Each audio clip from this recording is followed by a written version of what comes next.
रामायण में सभी राक्षसों का वध हुआ था, लेकिन सुपर्णखा का वध नहीं हुआ था। उसकी नाक और कान काटकर उसे छोड़ दिया गया था। वो कपड़े से अपने चेहरे को छुपाकर रहा करती थी। रावण के मर जाने के बाद वो अपने पति के साथ शुक्राचार्य के पास गई और जंगल में उनके आश्रम में रहने लगी। राक्षसों का वंश खत्म ना हो, इसीलिए शुक्राचार्य ने शिव जी की आराधना की। शिव जी ने अपना स्वरूप शिवलिंग शुक्राचार्य को देकर कहा कि जिस दिन कोई वैष्णव इस पर गंगा जल चढ़ा देगा, उस दिन राक्षसों का नाश हो जाएगा। उस आत्मलिंग को शुक्राचार्य ने डर की वजह से वैष्णव मतलब हिंदुओं से दूर रेगिस्तान में स्थापित किया, जो आज अरब में मक्का मदीना में है। सुपर्णखा जो उस समय चेहरा ढककर रहती थी, वो परंपरा उसके बच्चों ने पूरी तरह निभाई। आज भी मुस्लिम औरतें अपना चेहरा ढककर रहती हैं। सुपर्णखा के वंशज आज मुसलमान कहलाते हैं, क्योंकि शुक्राचार्य ने इनको जीवन दान दिया। इसलिए ये शुक्रवार को विशेष महत्व देते हैं। पूरी जानकारी तथ्यों पर आधारित और सत्य है। आगे देखिए दोस्तों, अब जानते हैं कि इस्लाम कैसे पैदा हुआ। असल में दोस्तों, इस्लाम कोई धर्म नहीं है, वो एक मजहबी दिनचर्या है। मजहब का मतलब होता है अपने कबीलों के गिरोह को बढ़ाते चले जाना। ये बात सभी जानते हैं कि मोहम्मद मूल रूप से अरब का बासी था।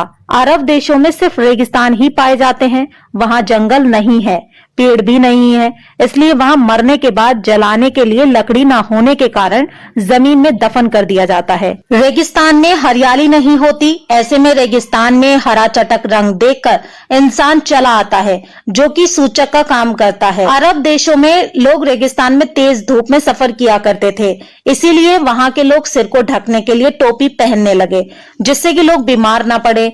अब रेगिस्तान में खेत तो थे नहीं, ना ही फल थे खाने को, तो वहां अनाज नहीं होता था, इसीलिए वहां के लोग जानवरों को काट कर खा जाते थे और अपनी भूख मिटाने के लिए इसे कुर्बानी का नाम दे दिया गया और एक प्रथा बना दी गई। फिर त्योहार बना दिया गया।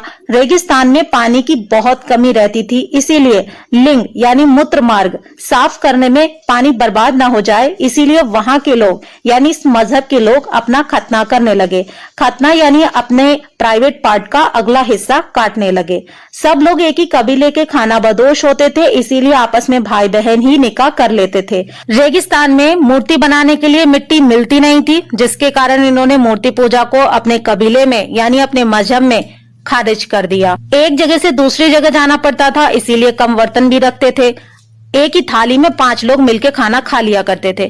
कबीले की अधिक से अधिक संख्या बढ़ाई जा सके, इसीलिए हर एक को 4 बीबी रखने की इजाजत दी गई थी। अब समझे, इस्लाम कोई धर्म नहीं, मात्र एक कबीला है जो सिर्फ जनसंख्या बढ़ाने के लिए बनाया गया है। और इसके नियम असल में इनके सिद्धांत नहीं, इनकी दिनचर्या है। सबसे बड़े लुटेरों को खलीफा और अन्य बहुत सारी उपाधियां दी जाती थी ताकि उनका कबीला बढ़ सके। इस बात से साबित हो जाता है कि इस्लाम कोई धर्म नहीं बल्कि एक बहुत बड़ा गिरोह है, जिसका एक ही एजेंडा है, जहां जाना वहीं पर बस जाना और अपना अधिकार मांगना और वहां की मूल जनसंख्या को पूरी तरीके से समाप्त करके अपने इस्लाम मजहब को आगे की पीढ़ी को जबरदस्ती कबूल कराना। इनका मुख्य टारगेट उस देश के आदिवासी होते हैं।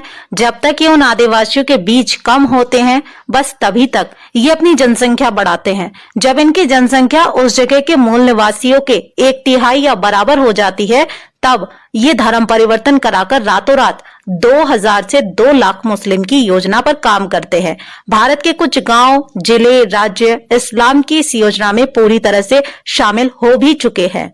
तो दोस्तों, ये था इस्लाम के पूर्वजों का इतिहास। इनके पूर्वज कौन थे? इनके पूर्वज ही राक्षस थे। इसीलिए दोस्तों, मुसलमानों से देवताओं और धर्म वाली उम्मीद करना बिल्कुल बेकार है।